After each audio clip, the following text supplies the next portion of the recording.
Welcome into another Warchant one-on-one. This is Ira Schoffel, managing editor of Warchant.com, and I'm joined today by a coach who really doesn't need an introduction, but I'm going to give him one anyway. Mark Krikorian, who's the Florida State women's soccer coach, has been leading the Seminoles program since 2005. It's in his 16th season, and during that time has just enjoyed tremendous success. They won 2 national championships. They've been to the College Cup, which is the Final Four, 9 times. They've won, I think, 9 ACC championships, whether regular season or the conference tournament. And then also, oh, by the way, happened to be the #1 program in the country after an undefeated fall season, getting ready for the NCAA championships, which will be a little bit unusual, like everything else over the last year, in the sense that they went 11-0 in the fall. They've had a break. Now they're returning for the NCAA championships later this month. So it's a great pleasure. And I'm very happy to have him here. How you doing, Coach? Ira, it's always a pleasure to share some time with you. So all good here under crazy circumstances of the last year, but nice to have a chance to chat with you.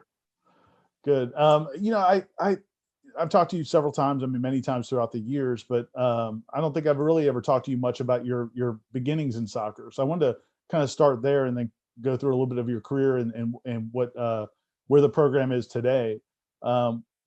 What was your first exposure to soccer? Were you did you come from a soccer family, or was soccer just one of the sports you tried out as a youth growing up in New Hampshire, right? Yeah, really good question. Back where I grew up, it wasn't in New Hampshire. Soccer wasn't a big deal, and in our generation, Ira, we weren't specializing in sport back then, right? It was for me, I was a 3-sport athlete. I was playing a lot of basketball, soccer, and lacrosse. But as a kid, my first exposure came in junior high. We had junior high back then, not middle school, right? So same here, buddy. I know. So I played in junior high, but then when I got to high school, they didn't have soccer my freshman year. So I actually ran cross country my freshman year. And that was the hardest sport ever because you're not competing against anyone but yourself.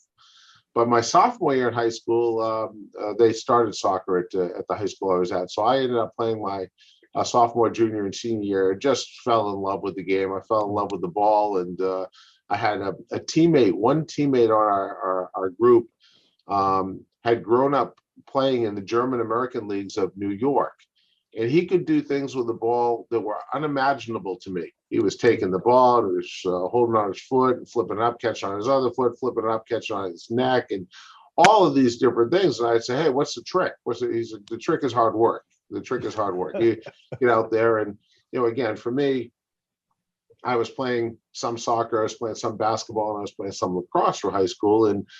But at some point, I really did fall in love with the soccer ball, and my focus became a little bit more in the world of soccer as I was going through high school, and realizing that probably a career in basketball, probably in college, wasn't going to happen for me. So went through high school, had a chance to go and play soccer in college as well, and just learned a lot from a lot of great people. So were you? Was the NASL a big deal? Was your coming up and Cosmos and all that? Was that kind of in that time frame? Yeah, that is absolutely spot on. So for me, the guy who started the high school soccer program was a gentleman named John Mitchell, and he took me and some of the other younger players in the team under his wing. And he'd take us to go and watch. At that time, the Yukon men were fantastic. They were competing for national championships under Joe Moroney. And he'd take us down to the Meadowlands to watch Pelé play. And I had a chance to watch Johan Cruyff play and Neeskens and all of these great players of that generation. We'd go and watch the New England Revolution play as well. And that was the generation that I was in and growing up in and starting to have a chance to be able to see and to experience the game at a high level. So then you get recruited to play college soccer, and you started off at University of New Hampshire, and I was reading, but then you transferred to St. Anselm, and there you kind of got, I guess, one of your first big mentors, Ed Cannon. What was it about him? What was the connection with him, and was that around the time you started thinking that soccer might be something that you might do beyond your playing career? Yeah, even when I first started to go to college, I had an interest in coaching. Even when I was in high school, this gentleman, John Mitchell, he kind of brought me along to help with some of the youth kids. And I had a younger brother, 5 years younger, and I'd help to coach his team and stuff like that. So for me, when I was leaving high school, I did decide to go to the University of New Hampshire. I went there. The coach who had recruited me, by the time I stepped on campus, had left. And so it was a new coach with new ideas. And the qualities that I brought to the table weren't what he was really looking for. And after a year, it became clear to me that that wasn't the right fit for me. So then I ended up going to play at St. A's and for Eddie Cannon. And Eddie and I had played together in men's summer leagues when I was a high school kid. So I knew him very well. I knew the school very well. And going in there was the absolute right fit for me. It was a smaller school, smaller classes, more personal. So for me, it was absolutely finding the right environment. The other part of that was it was 15 minutes from my home. So we were able to go to school, and then I was still able to coach my younger brother's team and his teammates and stuff like that, which really gave me a pretty good picture as to what the world of coaching was like, and making so many mistakes. When I look back at it, and some of the things I said, and some of the things that I did, and in today's society, I'm sure that I'd either be fired, sued, or both. When you but your first coaching though, you started coaching in high schools, right? When you got done with playing, did you coach in high schools briefly? Yeah, I was a high school teacher and high school coach when I finished in college. So I was at a small school, Raymond, New Hampshire, and I went in as the JV high school boys coach there, along with a teaching position. I think I made the teaching job about $7,800, and the coaching stipend was about $300. And honestly, when I think back, I think I was overpaid for the quality that I brought. But those are those moments where you look back and you realize how much you learn by having the opportunity to make decisions and then self-evaluate and go from there. So great experiences, and all of my coaching at that time was on the guys' side. So and then you apply for a college job at Franklin Pierce, coaching women. How did you? I'm curious, just how did you get the confidence to? Because I know a lot of high school coaches coach high school sports and feel like they're a high school coach. How did you get the confidence to apply for a college job, and how did you sell yourself? Well, there was a step in between. So I was teaching and coaching at Raymond High School, ended up going and teaching and coaching at a school in Maine, up by Sugarloaf Mountain of all places, and in the cold, the frozen tundra. But I was there for a few years, and after a year or two of coaching at that high school on the boys' side as well, I thought, something, there's a local college team there, UMaine Farmington. And I'd heard great things about their coach. So I went and I approached him. I said, hey, look, would it be possible for me to be one of your assistants to coach here? And he brought me on board, and his name's Bob Live. And he said, yeah, okay, of course. I was a volunteer. He had nothing to lose. So I went in, and he was as good of a coach. He did more with less than almost any coach I'd ever seen. So again, another great environment for me to be in, to learn about, how can you take a team that may not be as talented as the others and still be highly competitive.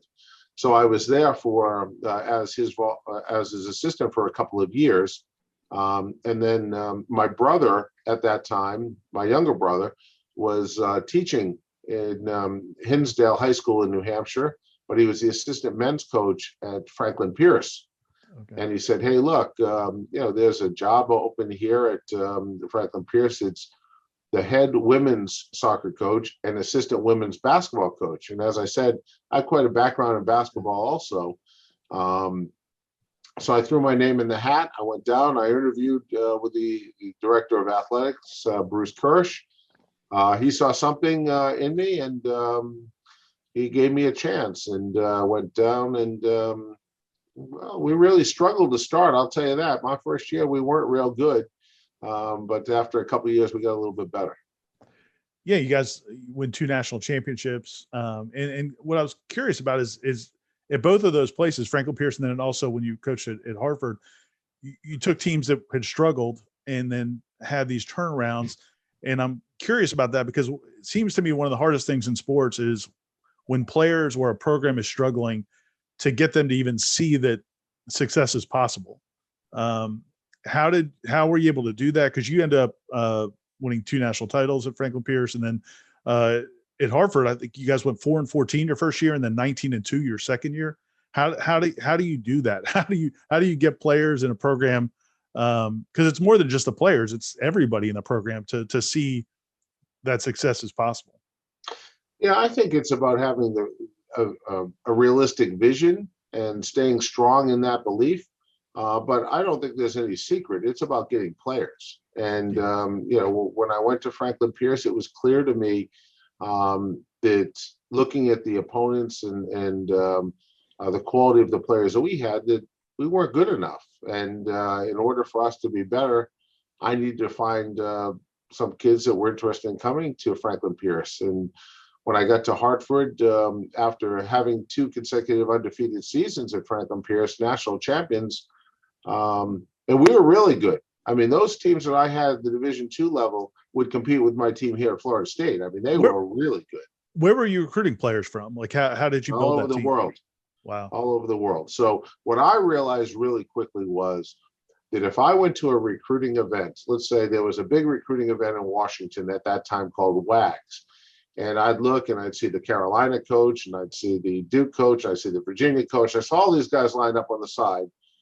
And I'm looking at it, well, I'm coaching Franklin Pierce, a Division II school in rural New Hampshire. How many of these top kids are going to come and pass up all of those schools? Because those are the level of players that I want. Mm-hmm. So I quickly realized, okay, this doesn't make any sense. So we had a couple of Swedes on the team. The previous coach had recommended that were the 2 best players on the team. So I said to them, well, look, I've been out here looking at all these American kids, and they're all, they're good players and stuff. Tell me about your experience in Sweden. And one of the kids said, oh, I played in the 5th division. I said, the 5th division. Does that mean that there's 4 better divisions than the one you played in? And they're the best players on the team. They said, yeah. I said, well, do you think there are other kids over in Sweden that might be interested in coming and playing here in the U.S.? I said, yeah, there probably are. I thought, okay, well, these are the 2 best players. Well, there are probably some other kids that maybe would think about this education system we have, combining sport and soccer, sport and education together would be a great approach. So she gave me the name, and you may recognize the name. I said, well, how do I get started? How am I going to figure out who to go, who to contact? She said, well, there's a woman over in Sweden that maybe you want to reach out to. I said, oh, okay, who's that? And she tells me the name, and I had no idea who the person was. And and she gets me the phone number at the Swedish Soccer Federation. So I call the Swedish Soccer Federation and say, hey, look, is it possible? Can you connect me to this person?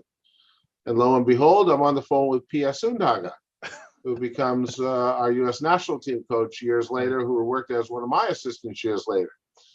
So Pia Sundhaga is on the other end of the phone. And again, I had no idea who she was. I didn't know she was one of the 10 greatest women's soccer players of all time. I didn't know the trajectory she'd be on in her career. So we talk about the game. I tell her who I am. I tell her what I'm interested in doing. I'm interested in offering an opportunity for some Swedish kids to combine their studies with the soccer. And she said, well, Mark, why don't you come and visit Sweden? I said, well, that sounds like a great idea. She said, well, let me put together an itinerary for you and take you from the south of Sweden right up through the central and the northern part of Sweden. And I'll put down the coaches' names that you're going to want to talk to. And this, and basically, she was doing my job for me. Wow. So I fly over with one of my current players at that time, and her family is as gracious hosts as you could imagine. And then get there and then start to make my way in the car, driving through Sweden from one place to the next. And that was before GPS. And, it wasn't quite as easy, but you learn to be resourceful. So I ended up going, and eventually I make it to Stockholm, which is where Pia is. And Pia, oh, well, of course, Mark, you'll have to stay with me. And I'm staying at her apartment. We're up till 4 o'clock in the morning talking about the game and so on. She's introducing me to this person and that person. And lo and behold, all of a sudden the next year I have 3 top level Swedish players that come into my team. And I think, this is a big world, and soccer is a world game. Right. There are going to be other players out there in other parts of the world that are pretty good too. So then the next year I'm on the phone, and all of a sudden I have a Dutch national team player, and then I have the Norwegian players, and I have players coming in from different places. So we go from being a very average team at Franklin Pierce to going right to the Final Four and having 4 consecutive Final Fours, with the last 2 years being undefeated. And then I had the chance to go to Hartford and inherited a team that needed to be a bit rebuilt. And we were 4-14, I think, as you said, in that first year. And then after the season ended, I hopped on the plane and I went to Europe, and I came back with 7 international players, and we're 19-2-1 and a pretty good team. So the formula for me has been fairly clear. You got to fish in the right pond if you want to get good players. Right. But and it's easy to say that, and all coaches, you're a much better coach when you've got better players. Without I'm way better. I'm way better with good players. But you have to get them to believe in you and to want to play for you. So is it and I imagine now the track record, because you guys have had such success with players from different countries and different backgrounds, and you've been able to mesh those together, that there's a belief in you. But how did you sell it? Was it just selling the opportunity to come to the American system, where, again, like you said, you do combine academics and athletics, or did you have to, how hard was it to convince people to come? I think that there was a little bit of work at first about that, but around the world, a lot of folks want to be here in the United States. They want to have this experience. They think that being here in the United States is a great place to be and to live.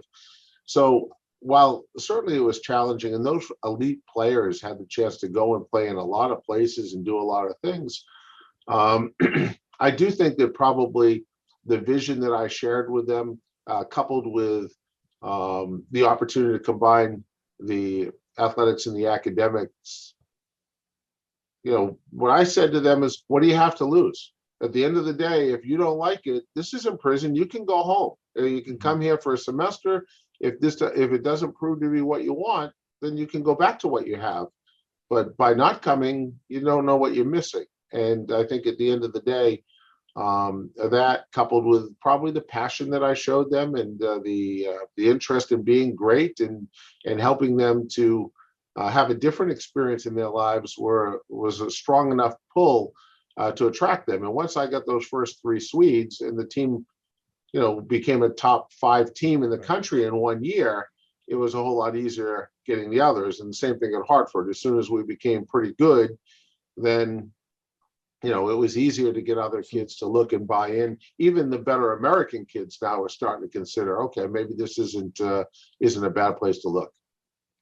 Yeah, you got some proof of concept as you start having success. So then you coach professionally in the professional women's league that ends up folding after a few years. And Pia was on your staff there? She was for 2 years. Yeah. Good hire on my part.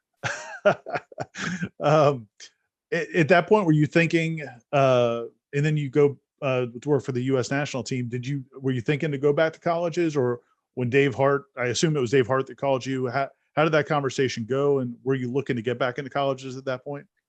Well, Ira, I was with the U.S. team, the U19 team, for a year. And I know last year and a few years ago, it was rumored that I was considering taking the national team job and this and that.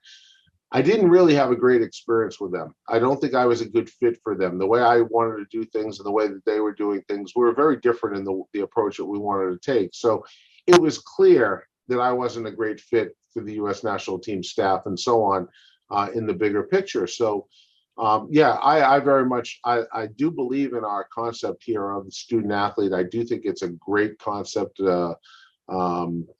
My background as a teacher and masters of education and interest in seeing the kids combine what's a great system, the opportunity to study and to play, get your degree, and then set yourself up for life. I think it's just a fantastic thing. So for me, the college game, it was fairly clear that after the 3 years in the WSA, which I absolutely love, by the way, I absolutely loved my time in the pro league. And at that time, we had all of the best players in the world. We had the best Chinese players, we had the best Norwegian players, the best Swedes, of course, Mia Hamm, Abby Wambach, all these players that are legendary in our country. So for me, I very much like that. And again, my experience with the US U19s, with those players, it couldn't have been better. You know, Megan Rapinoe, Becky Sabro, and a lot of these players that you're reading about, seeing now, were in that generation of kids that I had the chance to coach, and they made me better. It was, from that point of view, it was fantastic. But then when the Florida State job became available, it was Kim Record and I that initially had the conversations and stuff. But the opportunity to meet Mr. Hart and share time with him, I was blown away by him. I thought, geez, this guy's as buttoned up as can be. I'd very much like to have a chance to work with him. And I cherish the opportunity. And even today, I hope to consider him still a friend, certainly a mentor. He taught me an awful lot about how to do business right. So when you took this job, though, and I guess Florida State soccer had only been in existence for like 10 years, and it had some success under Coach Baker. But did you ever in your wildest dreams imagine this was possible? I guess maybe you did because of what you did at your previous programs. Well, it's in the ACC, and it's a great location. And, when I came down and visited, I had been down a year or two earlier when I was coaching in the WUSA, and saw a beautiful new facility here and the commitment to the team and to the program. And when I walked around the Moore Center and I saw, all of the women's tennis, women's swimming, women's volleyball, women's soccer, all being highlighted with football and with men's basketball and with men's tennis, it was clear to me that they wanted to be good at everything. And for me, that's a really important element because many of the schools, they have the attitude of, well, we want football to be great and whatever happens with everybody else, well, whatever, it's not that important. And for me, if I'm going to give my all and I'm going to expect excellence out of my players and my staff, I'm going to expect excellence from the people above me. And Dave Hart certainly showed me what that was like and gave me a great education as to the expectation of excellence and comprehensive excellence and how it is and how it can be. One of the neat things about your program and obviously all the success is wonderful. And the banners you can and the rings and all of that is amazing. But one of the neat things when you go out to your guys' stadium for a home game, and especially before the pandemic, the crowds are just amazing. And the passion and the soccer community that I think you guys have helped build in Tallahassee. I imagine that's got to be very gratifying because I don't know. I can't remember exactly what the crowds looked like when you first got here, but it is wall-to-wall people. They are so passionate. Many of them will yell at me because we don't cover you guys the way they want to be covered. How gratifying has that been? I imagine you've seen just the entire soccer community grow kind of with your program. Yeah, I don't know that, Tallahassee is not really a soccer town. It's probably more of a football town. But we've certainly carved a niche for ourselves that has been fantastic.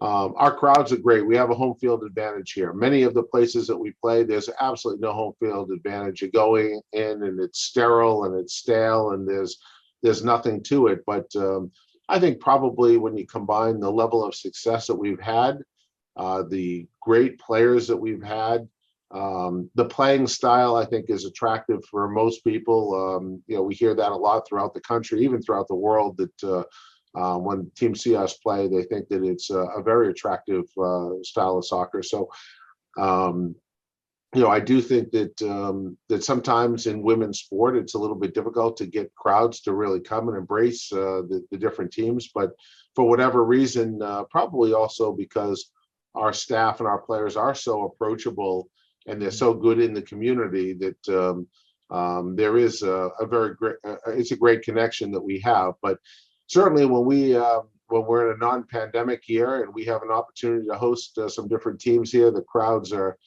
they're just fantastic, and the community support is just magnificent. You win your first national championship at Florida State in 2014. Did that do anything in terms of, did that change anything from the program? And I know a lot of times from coaching standpoint, a lot of coaches will talk about how hard it is to do it the first time, but then it's even harder to maintain success and avoid complacency and that type of thing. How did that did it change the program at all? Did it change things for you at all? I guess it probably did. We've been to a number of Final Fours before, and for me, I don't define myself or my career by national championships. So other people will do that, but for me, I don't. I don't look at some of the great coaches that have been here and define their success through national championships or not. I think it's about the consistency of the program and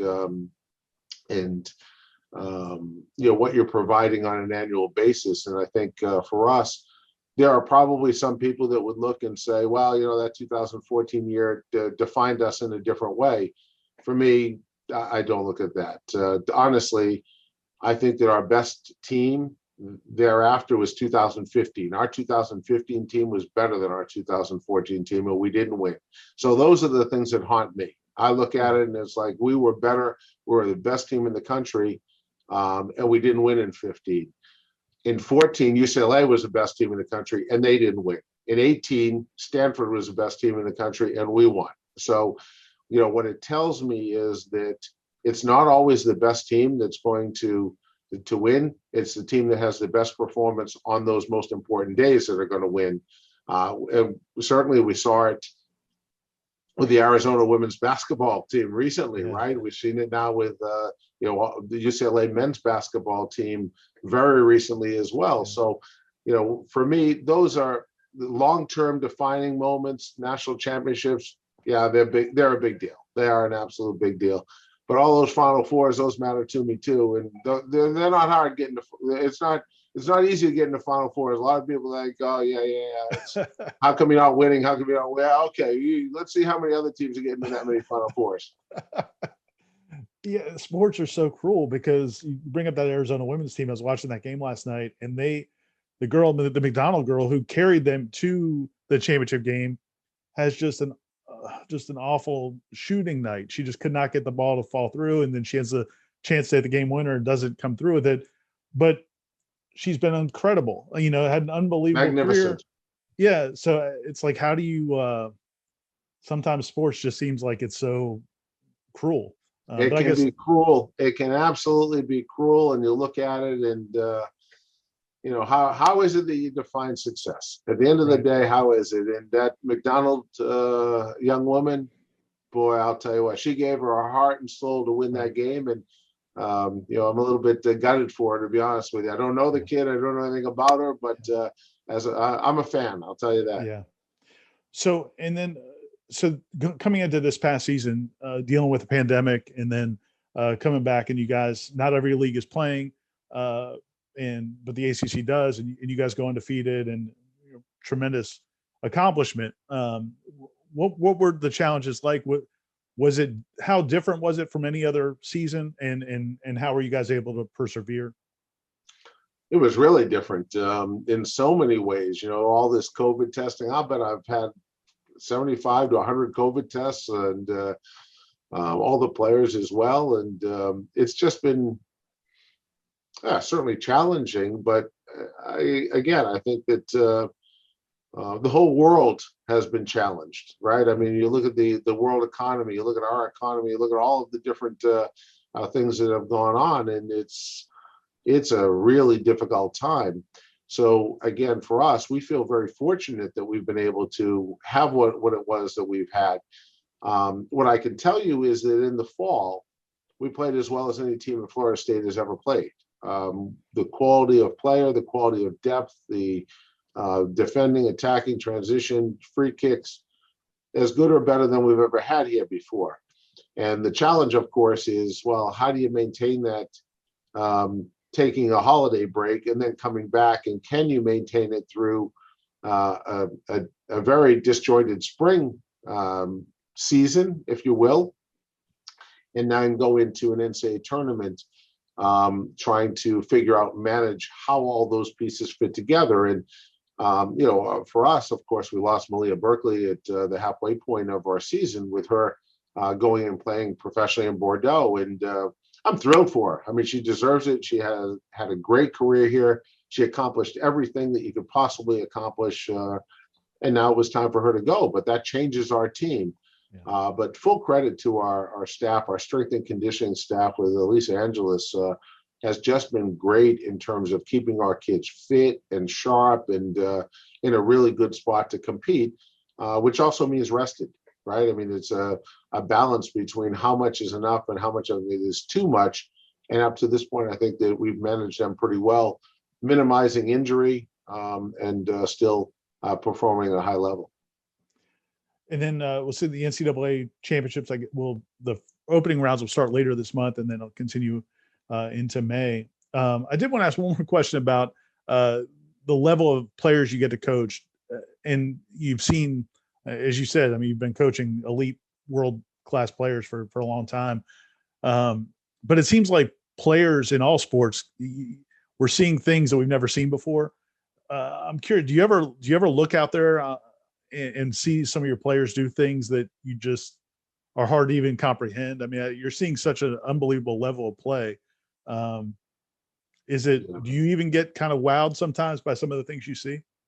Yeah, I think that some of the goals that Castellanos scored over the course of her career were just top class. And that's not to take away from what the other kids are doing here. We got a lot of kids doing a lot of good things. But she was a ESPN highlight reel with side volleys and bicycle kicks and one-touch finishes, and you'd watch in training doing some of those different skills, and they're just not customary. You don't see that every day.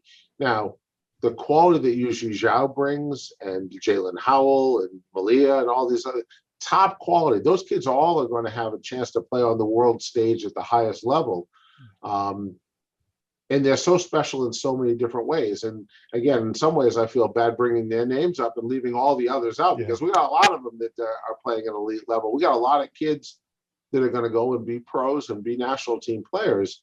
But I would say that some of the different goals that Castellanos scored, they were ridiculous. They were absolutely fantastic. And then last thing, and I'll let you go.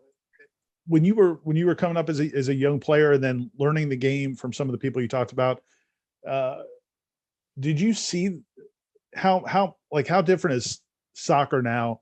Or did the way you saw the game mentally back then, is it the same way you see the game now, or has that changed, and how much has the game changed? So I think that my vision of the game is still similar. As an athlete, I wasn't ever the strongest or the fastest athlete. So for me, I was kind of a thoughtful player. More, if you were to look at the basketball analogy, and I certainly don't compare myself in any fashion to Larry Bird, but I was more of a Larry Bird type of player. And that's kind of how I saw the game. I kind of was, more about a good positioning and reading the play and being skillful and stuff like that. And I still have that same vision. The thing that I didn't realize was how technology was going to influence the game, and looking at some of these different technologies to keep our student athletes healthy, and then to monitor them physically in their progress. And there are so many technologies now that we're using here that have been so vital to our success. Who would have thought even 10 years ago we'd be talking about sleep, right? 20 years ago, we didn't talk about nutrition. We didn't really talk much about strength training. Some kids would be in a weight room lifting weights, and it wasn't really a thing back in those days. Looking at ACL injury prevention the way that we do today, and again, nutrition, hydration, all of these different things that are so common for us to be talking about today. So from my point of view, one of the things that I think has helped us to continue to be successful is that myself and my staff have been very open-minded about what analytics can do. Well, how is it? What about the cognitive piece? How is it that kids learn? How can we help them to better learn rather than just doing the same drills that we did 20 years ago? Everything that we're doing is evolving year after year after year. And I challenge my staff, hey, go and find me something new. Well, what are we going to do now that we weren't doing last year so that we can be a little bit better? Can we improve another, every player, another percent or another 2%, whether it's through cognitive development or better sleep habits or better training habits or better work in the weight room? As you said earlier, Ira, I'm a whole lot better coach when I have really talented kids, but when I have really talented, healthy kids, I'm even better. So if kids are carrying muscle issues or they're not available to play because of injury or whatever it is, that's a big problem. So for us, I think staying current has been really important, even though I'm really not a technology guy. I can't do much anything. This Zoom call is a little bit of a stretch for me, but I got a lot of young people around here, including my director of ops, Nathan Minion, who's really good with all of these technologies. And I'm smart enough to just shut up and let them kind of lead the parade, and I'll stand in the background, tell them good job, and then I'll take credit for all of it. You're being humble. I know that I know that sometimes different coaches on campus have adapted some of the things you've brought to your program to their programs as well. So I know you're a humble guy, but you've obviously been a forward thinker for your entire career. But well, I really appreciate your time, Coach. Good luck later this month and into May as you guys pursue another championship, or just as you said, you're not defined by that, but a chance to play more great soccer and accomplish everything you can. So thanks again for your time, and I look forward to talking to you soon. It's a pleasure, Ira. Always nice to see you and speak with you. I'll look forward to it post-pandemic. Sounds good. All right, see ya.